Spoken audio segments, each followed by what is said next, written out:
Adakah dalil yang menjelaskan tentang tahlilan? La ilaha illallah, la ilaha illallah, la ilaha illallah. Itu artinya tahlil. Tasbih, subhanallah. Tahmid, alhamdulillah. Takbir, Allahu akbar. Tahlil, la ilaha illallah.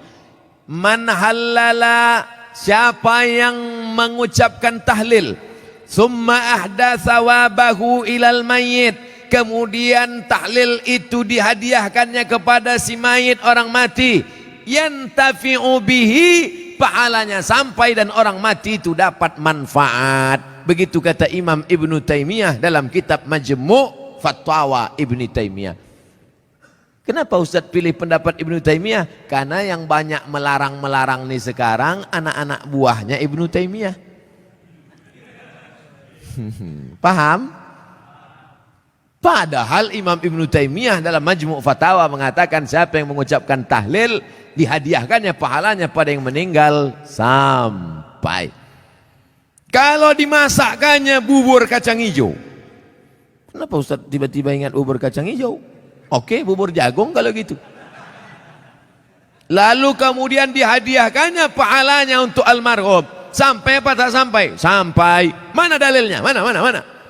Kata Sa'ad, ummi matat, makku mati.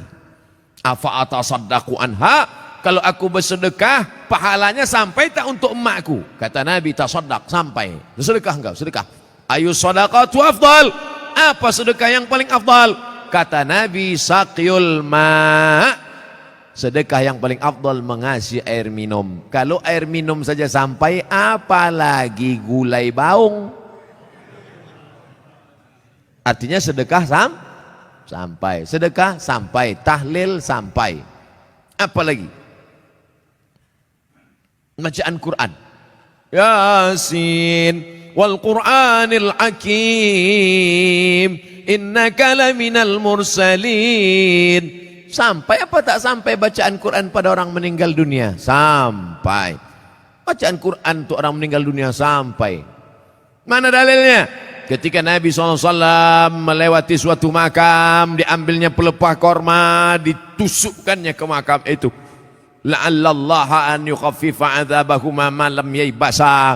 Tasbih pelepah korma sampai pada orang yang meninggal. Apa komentar Imam Nawawi dalam kitab Majmu', dalam kitab Al-Minhaj Syarah Sahih Muslim Ibn Al-Ajjaj?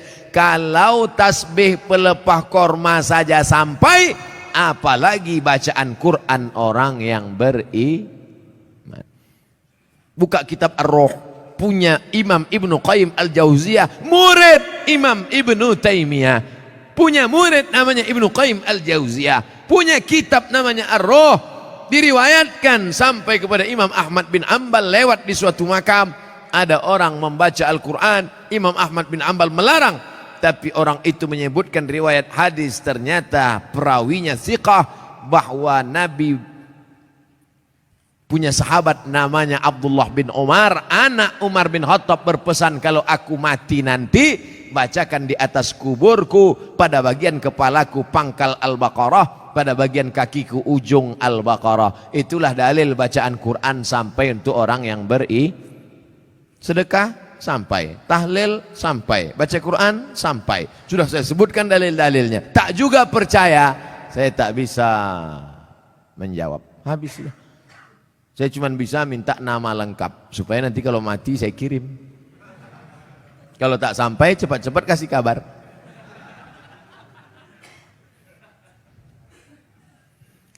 Mengazankan anak baru lahir itu apa dalilnya Pak Ustadz? Nabi mengazankan ke telinga Sayyidina Al-Hasan, anak Fatimah radhiyallahu anha, adzanas shalah, bunyinya seperti azan waktu azan salat.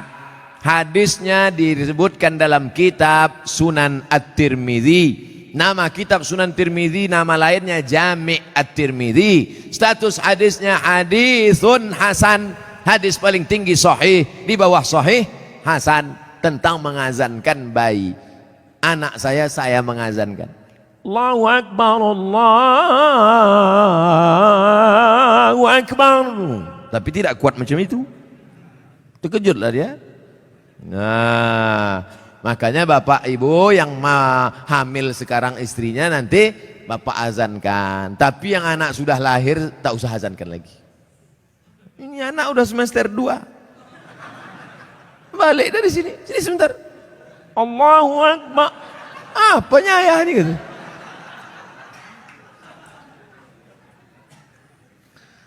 Saya mau tanya mengenai pernikahan uang hantaran. Bagaimana menurut pandangan Ustadz kalau si ibu wanita itu meminta uang hantaran mahar yang cukup tinggi? Ada tiga kemungkinan ini. Pertama memang mau bertanya masalah hukum. Yang kedua mau menyindir mak tua dari sini. Yang ketiga mau menawar. Perempuan yang paling baik aqalluha mahran, yang maharnya paling murah. Wahai ibu-ibu, turunkan harga mahar. Sebetulnya yang menetapkan harga mahar ini wali, ayah. Tapi sekarang banyak ayah yang anggota ISTI, Ikatan Suami Takut Bini. Maka yang berperan sekarang ibu-ibu, matre. Banyak perempuan lebih mau makan di daun daripada makan di pinggan. Oleh sebab itu turunkan standar nih sedikit. Jangan nanti setelah dia hamil barulah na'udzubillah datang dia baik-baik. Idza ja'akum man tardawna dinahu, kalau datang kepadamu orang yang baik akhlaknya, wa khuluquhu, baik agamanya, fazawijuhu, nikahkan dia. Illa taf'alu, kalau tak kau lakukan, takun fitnatun fil ardi wa fasadun arid, maka terjadi kerusakan yang amat sangat berat. Tolong jangan sampai anak-anak muda ini besok buat baleho turun ke jalan, turunkan harga mahar, turunkan harga mahar.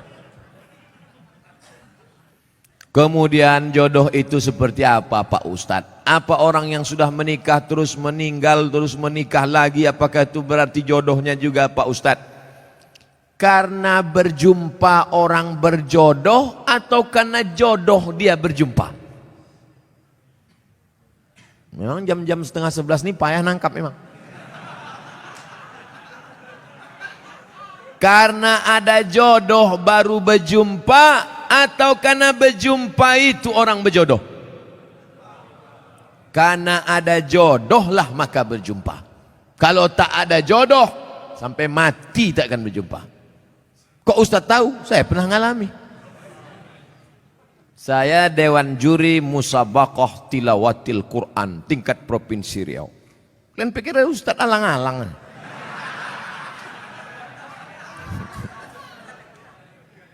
Waktu itu belum nikah. Kata kawan saya, Mat, ku carikan kau perempuan qori'ah hafizoh. Kami Dewan Juri waktu itu. Iyalah, kami pun seminggu kami cari, tak jumpa-jumpa. Setelah saya nikah, tahun berikutnya, pas kami sedang makan nasi goreng, berbisik kawan saya, Mat, yang kita cari tahun lalu, tuh di belakang. Tapi kita udah menikah. Maka kalau tak berjodoh, takkan berjumpa. Karena ada jodoh, itulah maka berjumpa. Oleh sebab itu, jangan nanti yang laki-laki ini banyak salah jawab ini. Papa kok bisa nikah sama mama? Entah salah sambung. Jawabannya mesti kau katakan, aku tak pernah mencari makmu, makmu tak pernah mencari aku, Allah mempertemukan. Ibu itu pun dari dapur, so sweet kata dia.